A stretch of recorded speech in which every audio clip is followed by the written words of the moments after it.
Halo, assalamualaikum warahmatullahi wabarakatuh. Kembali lagi bersama saya Bang Mimin di channel Musik Official Story Crew 02.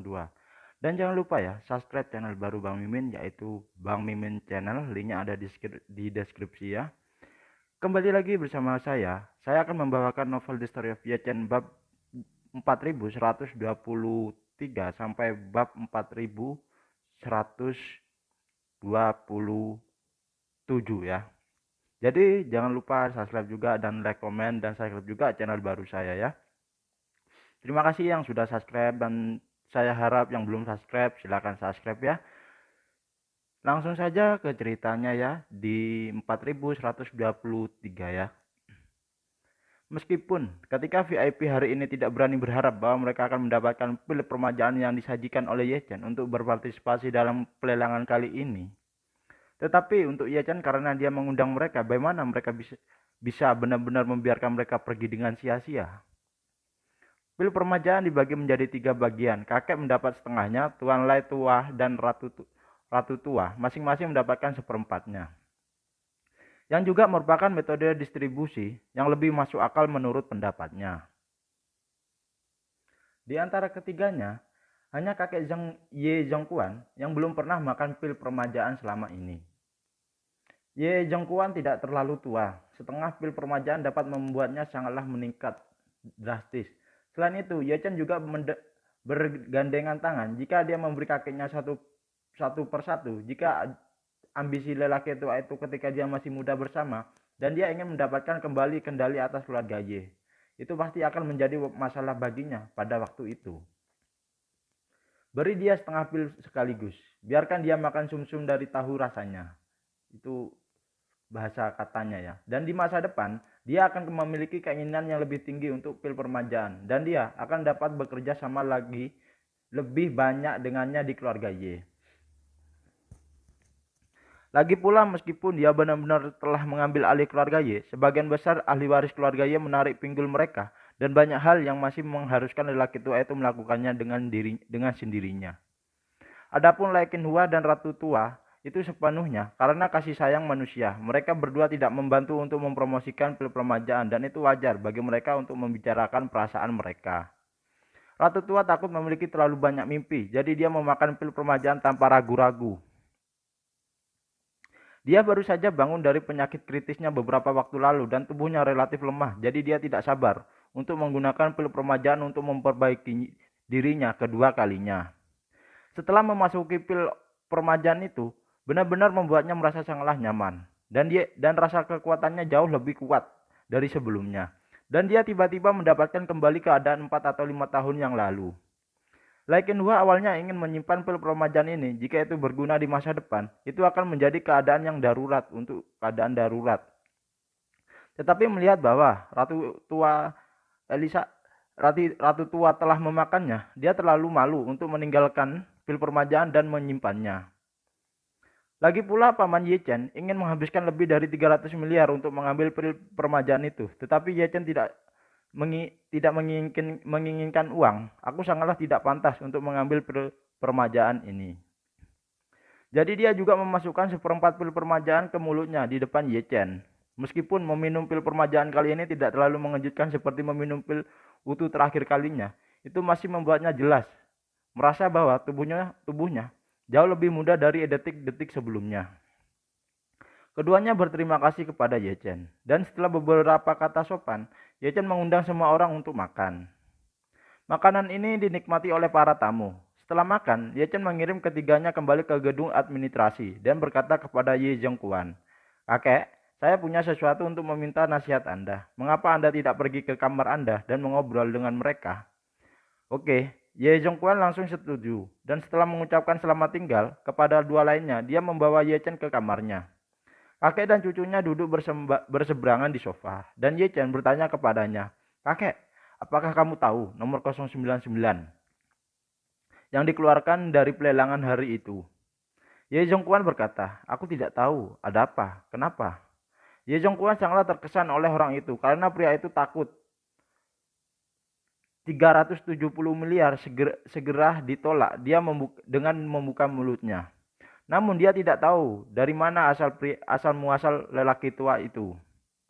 Ye Chen bertanya padanya saat ini. Saya bertanya pada orang lain dan mereka mengatakan bahwa orang itu adalah paman saya dari keluarga An Chongqiu.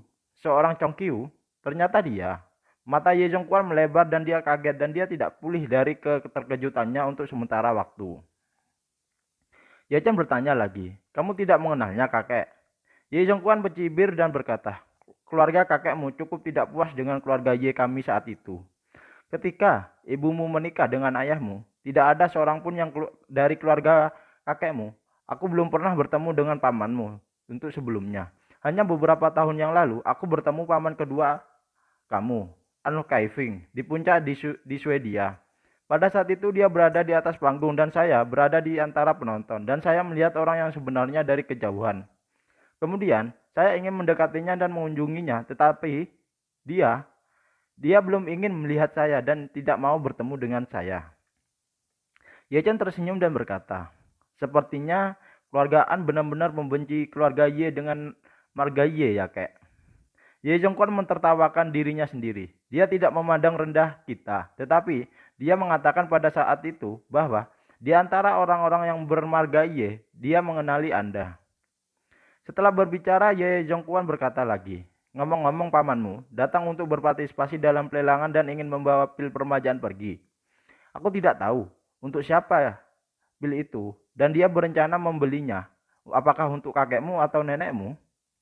Aku juga tidak tahu kakek, Ye Chen berkata. Aku belum memiliki kontak dengannya. Aku tidak tahu untuk siapa dan dia membeli pil permajaan itu. Ye Zhongguan berkata, Ye Chen, saat saya berpikir tidak buruk bagi Anda untuk berhubungan dengan keluarga kakek Anda. Saat dia berbicara, dia menambahkan, tetapi untuk berhubungannya, yang terbaik adalah memulai dengan kakek Anda atau paman kedua Anda. Sejauh yang saya tahu, dalam generasi kekeluargaan, orang yang benar-benar memiliki hak untuk berbicara adalah orang yang kedua. Paman An Keving, setelah ibumu meninggal, Anjia, paman keduamu mengambil alih banyak bisnis di Anjia. Dan dia melakukan pekerjaan yang sangatlah baik. Kakekmu telah lama menunjuk paman keduamu sebagai penerus Anjia. Ye Chen menggelengkan kepalanya dan berkata, saya tidak punya pikiran untuk bertemu mereka untuk saat ini, kakek. Biarkan sajalah mereka. Ye Zhongguan berkata, bagaimanapun keluarga Anjia adalah salah satu dari 3 keluarga teratas di dunia. Jika kamu Ye Chen bisa mendapatkan dukungan dari mereka, itu pasti akan menguntungkan perkembangan masa depan untukmu.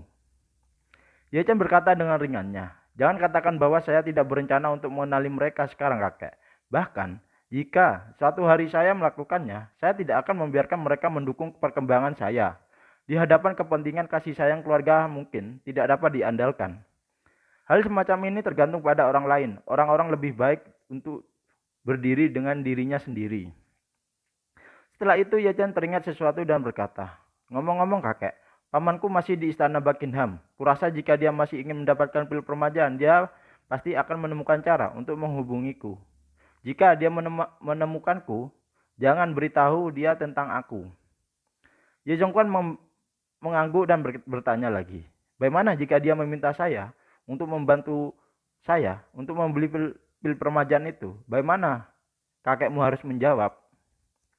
Ye Chen berkata dengan sederhananya, pertama-tama Anda dapat bertanya kepadanya, mengapa dia membeli pil permajaan? Ngomong-ngomong berjanjilah padanya untuk membantu dan konsultasi dan kemudian menanganinya secara langsung. Jika dia tidak bertanya kepada Anda tidak perlu untuk membalasnya. Jika dia kemudian datang untuk bertanya kepada Anda dapat mengatakan bahwa tidak ada kemajuan untuk saat ini. Gantung saja dia sepanjang waktu. Bagus. Pada saat ini An Chongqiu sedang duduk di sofa di kamar hotel Buckingham Palace, memegang jimat yang dibuat oleh Ye Chen sendiri. Sangat disayangkan baginya bahwa dia tidak bisa membawa pil permajaan dan ketika dia datang ke sini kali ini, terlebih lagi sebelum dia berpartisipasi dalam pelelangan itu, dia sudah terdaftar dengan identitas Huo Yuanzheng. Disponsori pelelang Huo Shundan, wajahnya dan identitasnya Huo Yuanzheng telah diikat dengan kuat dan juga dirampas. Hak untuk terus berpartisipasi dalam lelang telah dihentikan di tahun kedepannya. Bahkan jika dia tidak datang kembali dengan identitas yang berada tahun depan, wajahnya tidak akan dikenali oleh wajah penyelenggara. Dengan kata lain, dia tidak akan menemui syarat untuk berpartisipasi dalam lelang ini lagi di masa depan nanti. Dalam kasus ini, dalam beberapa tahun ketika dia akan mati dan perlu memperbarui hidupnya, tidak ada cara untuk berpartisipasi dalam pelelangan secara langsung. Yang berarti tidak peduli berapa banyak uang yang dia miliki, dia tidak ada peluang untuk mendapatkan pil permajaan dari Ye Chen. Memikirkan hal ini, dia benar-benar ingin menemukan Song Wanting dan dari grup Song dan memohon padanya secara langsung dan memintanya untuk memberitahu pemilik pil permajaan untuk dirinya sendiri. Tetapi ketika dia berpikir bahwa pemilik pil permajaan masih tidak tergerak oleh fakta bahwa dia telah memberikan 370 miliar dolar Amerika Serikat dengan tunai di tempat kejadian, dia melepaskan gagasan untuk mempermalukan dirinya sendiri. Setelah memikirkannya, dia memutuskan untuk mencari terobosan di seluruh tubuh Ye Zhongguan untuk saat ini. Bagaimanapun, keluarga Ye juga merupakan salah satu penyelenggara lelang pil permajaan kali ini. Dan Tuan Ye juga diundang sebagai tamu VIP untuk menghadiri dan melayani setengah dari pil permajaan di depan umum. Dia seharusnya sangatlah akrab dengan pemilik pil permajaan di balik semua ini. Selain itu, keluarga An dan keluarga Ye pernah menjadi saudara. Ye Zhongguan sedikitlah memikirkan hubungan lamanya dan selalu berguna untuk membantu mengucapkan kata yang baik di depan pemilik pil permajaan yang asli. Jadi dia segera berkata kepada rombongannya, pergi dan cari tahu informasi kontak atas nama Ye Zhongguan, segera. Untuk orang biasa, pada dasarnya tidak mungkin untuk mendapatkan informasi kontak dari orang kaya seperti Ye Zhongguan. Namun tidak sulit bagi An Chongqiu untuk mengetahui informasi kontak Ye Zhongguan. Segera dia mendapatkan nomor ponsel kakek Ye Chen. Segera setelah itu, dia menelpon Ye Zhongguan tanpa ragu-ragu. Pada saat ini, Ye Zhongguan sedang mengobrol dengan Ye Chen. Begitu telepon berdering, dia mengambilnya dan melihatnya dan menemukan bahwa itu adalah nomor Amerika. Dia tidak bisa menahan kerutan dan berkata kepada Ye Chen, Ye Chen, kakekmu akan menjawab panggilan dulu ya. Ye Chen mengangguk dan memberi isyarat, silahkan. Ye Zhongguan menjawab telepon dan berkata, halo, siapa ini? Di ujung telepon yang lain, An Chongqiu berkata sambil tersenyum, halo Paman Ye. Ye Zhongguan sedikitlah bingung sejenak, nomor yang tidak dikenal menelpon. Begitu dia bersuara, dia menyebut dirinya Paman Ye. Mungkinkah itu anak dari seorang teman lama? Sambil terkejut, dia tiba-tiba merasa bahwa suara pihak lain terlihatlah familiar. Rasanya seperti pria yang dilihat di pelelangan dan diusir dari pelelangan oleh Song Wanting di pelelangan hari ini.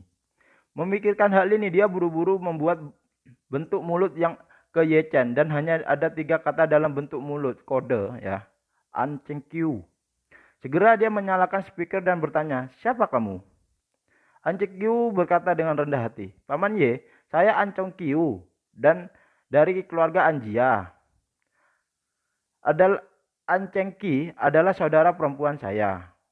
An Chengqi itu ibunya Ye Chen ya. Hah? Ye Zhongguan bertanya berpura-pura terkejut. Kamu? Apakah kamu adik laki-laki An Chengqi? Ya Paman, seorang Chongqiu berkata dengan tergesa-gesa. Kami memiliki total 5 saudara kandung dan saya yang tertua dari kedua, yaitu berarti dia anak yang kedua ya. Ye Zhongguan tiba-tiba menyadari, jadi begitu. Bagaimana Anda bisa memiliki nomor telepon saya? Seorang Chongqiu menjelaskan, saya meminta seseorang untuk mendapatkan nomor telepon Anda, Tuan Ye. Jadi saya menelpon Anda. Jika ada sesuatu yang terburu-buru, tolong janganlah tersinggung. Bukan apa-apa, tidak apa-apa. Ye Zhongguan menghela nafas. Bagaimana Chengqi adalah menantu keluarga Ye, dan kamu adalah adik laki-lakinya. Itu kerabat keluarga Ye kami, jadi janganlah terlalu sopan padaku. Jika Ye Zhongguan mengatakan ini kepada keluarga An Jia sebelum hari ini, keluarga An Jia akan mencibirnya. Karena selain An Chengqi, anggota keluarga An lainnya sama sekali tidak menganggap keluarga Ye sebagai saudara atau besannya. Pada awalnya, Ye Zhongguan sebagai penantua Ye berinisiatif untuk mendekati paman kedua Ye Chen di KTT di Swiss. Tetapi dia bahkan dimarahi. Dari sinilah dapat dilihat bahwa keluarga An Jia benar-benar memandang keluarga Ye rendah. Namun Anjing Qiu sekarang meminta Ye Zhongguan. Jadi ketika dia mendengar kata-kata Ye Zhongguan, dia tiba-tiba merasa lega. Saya merasa bahwa lelaki tua dari keluarga Ye benar-benar memberi wajah keluarga Anjia.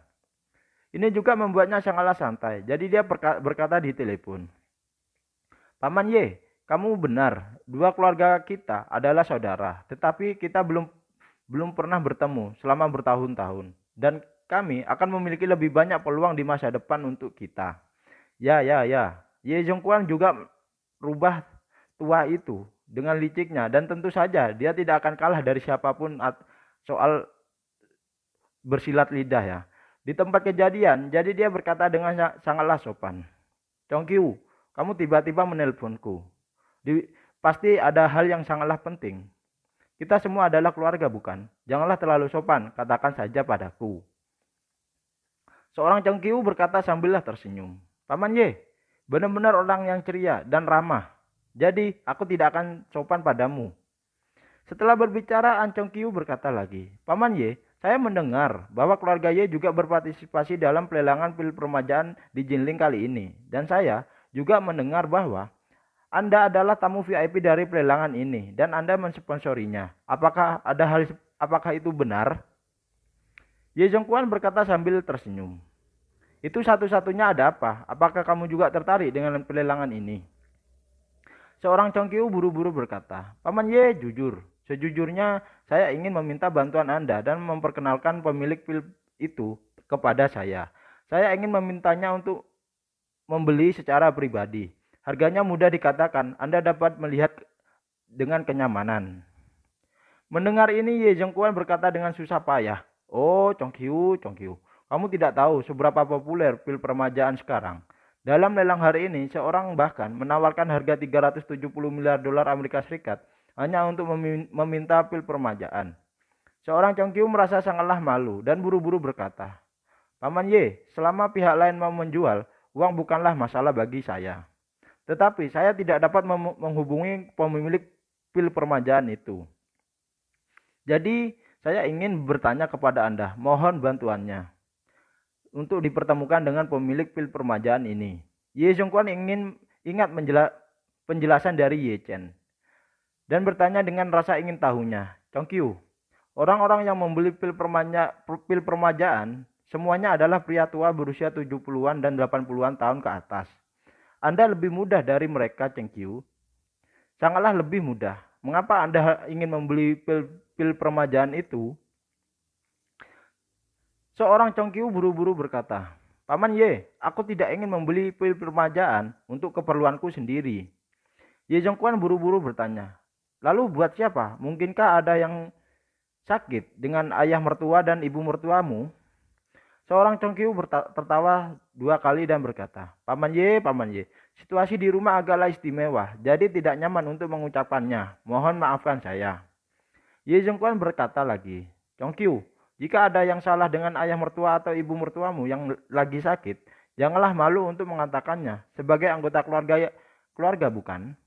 Saya pasti akan melakukan yang terbaik untuk membantu masalah ini. Semacam itu hal kecil." Anjing Qiu berkata dengan penuh terima kasih. "Terima kasih, Paman. Terima kasih, Paman Ye. Saya ingin meminta Anda untuk membantu saya sekarang. Bisakah Anda menemukan apakah saya bisa bertemu dengan pemilik pil permajaan itu?" Ye Zhongguan bertanya lagi, "Di mana kamu sekarang? Kapan kamu ingin bertemu?" Seorang Chongqiu ingin terus berbohong, tetapi ketika dia berpikir bahwa begitu Ye Zhongguan benar-benar dapat membantunya terhubung dengan bertemu dengan pemilik pil permajaan yang asli, pasti akan mengenalinya. Jadi setelah ragu-ragu sejenak dia berkata, "Paman Ye, izinkan saya mengatakan yang sebenarnya. Saya berada di istana Buckingham Palace. Dan saya adalah orang yang menawar pil permajaan itu yang seharga 370 miliar dolar Amerika Serikat di pelelangan sebelumnya." "Hah? Iyakah?" Ye Zhongguan yang juga pemain sandiwara tua itu yang profesional bertanya pura-pura terkejut, "Chongqiu, kamu yang dikeluarkan tadi kah?" "Iya, Paman." Seorang Chongqiu berkata dengan malu-malunya, Saya awalnya ingin menetapkan harga tertinggi untuk membeli pil permajaan itu. Tetapi, saya tidak pernah berpikir bahwa pihak lain akan begitu memperhatikan aturan dan langsung mengusir saya tiba-tiba. Ye Jongkuan berkata, "Ya, Chongqiu, aku tahu apa yang kamu butuhkan. Aku hanya ingin bertemu dengan pemilik pil permajaan, bukan? Dan melihat apakah kamu bisa membelinya secara pribadi, bukan?" "Ya, Paman." Seorang Chongqiu berkata dengan tergesa-gesa, "Harganya mudah dikatakan. Jika 370 miliar terlalu sedikit, saya akan menambahkannya lagi." Ye Zhongguan menghela nafas dan berkata, "Chongqiu, Chongqiu, kamu tidak mengerti banyak hal pemilik pil permajaan ini. Memiliki kepribadian yang sangat aneh. Tetapi dia tidak menganggap serius soal uang. Dan dia adalah dewa yang tidak bisa melihat akhirnya. Saya juga tidak memiliki informasi kontaknya. Dia akan menghubungi saya untuk apapun, jadi saya hanya bisa menunggu dia untuk menghubungi saya sendiri dan mencoba berkomunikasi dengannya. Tetapi kapan kita bisa berkomunikasi dengannya, saya tidak dapat menjamin apakah itu dapat dilakukan setelah berkomunikasi, apa bisa dihubungi lagi atau tidak setelah pemilik ini menghubungi saya. Seorang Chongqiu buru-buru bertanya, Paman Ye, apakah Anda tahu siapa nama orang ini? Jika tidak nyaman bagi Anda juga dapat mengungkapkan beberapa informasi kepada saya soal orang ini. Saya akan memeriksanya sendiri dan mencari informasi itu sendiri." Ye Zhengguan melirik Ye Chen dan kemudian berkata, "Maaf Chongqiu, saya benar-benar tidak tahu banyak tentang orang ini. Jadi harap tunggu dengan sabar ya. Saya akan menelpon Anda segera setelah ada informasi soal orang pemilik pil permajaan itu." Nah, itu ya untuk The Story of Ye Chen bab 4123 sampai bab 4127, jadi 7 bab ya. Ya mungkin update-nya cuma segitu ya. Terima kasih yang sudah mau nonton dan jangan lupa subscribe juga dan jangan skip ya iklannya ya. Ini habis ini kita mau bahas apa ya? Kalau soal Ye Chen terus gimana ya? Bisa ditebak lah ya ceritanya gimana itu kurang greget ya. Menurut saya pribadi itu kurang greget karena apa? Alur ceritanya itu sudah bisa ditebak itu gimana itu sudah kita selama berapa ya 4 bulan lah ya mengikuti alur dari bab 1 sampai sejauh ini, itu kita sudah paham alur ceritanya kemana. Jadi saya mohon saran ya, sarannya itu novel apa yang harus dibawakan yang greget lah ya, mungkin yang ya apa ya tidak terlalu viral tapi asik lah untuk buat hiburan, untuk dibaca itu ya. Kalau saya untuk cari novel-novel itu saya nggak ada waktu ya sebetulnya, tapi insya Allah saya akan usahakan cari novel baru. Kalau novel yang Ye Chen itu, yang Ye Chen satunya itu di tingkat dari keluarga Ye yang sebelum-sebelumnya, mungkin ceritanya seperti itu ya. Itu sudah webnya itu apa tuh sudah nggak bisa dimasukin atau web berlangganan ya katanya itu, jadi nggak bisa. Nah, tolong carikan atau rekomendasi dari kalian novel apa yang cocok untuk dibawakan, yang seperti Kaisar Langit itu seru, itu ceritanya ada lucunya, ada tegangnya, ada romantisnya, pokoknya itu ya. Jadi saya harap tulis komen kalian soal rekomendasi novel apa yang cocok kita bawakan dan asik, ada romantik, klasik, fantastik, dan pastinya humoris ya atau lucu ya. Jadi saya ucapkan terima kasih dari saya. Wabil taufiq wal hidayah. Wassalamualaikum warahmatullahi wabarakatuh. Salam dari saya, salam Bang Mimin ya. Bye bye.